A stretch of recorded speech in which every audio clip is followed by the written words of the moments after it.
ไปเถิ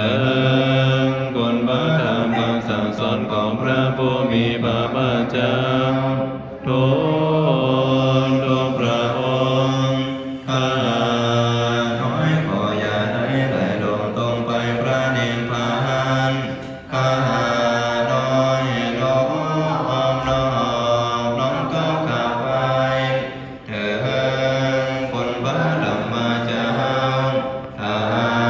เกินสี่พันพระธรรมขันธ์นั้นเป็นดาวดวงประเสริฐไม่สั่งทำลายได้แต่เต้าเข้าสู่ดวงแก้วนิรพานข้าน้อยน้อมน้อมก้าวข้าไปข้าน้อยขอให้ได้พบดวงแก้วขอให้แก้วบวงมันน้อมนามัสการเดินคุณพระทัตติแก้วจุลมณีเม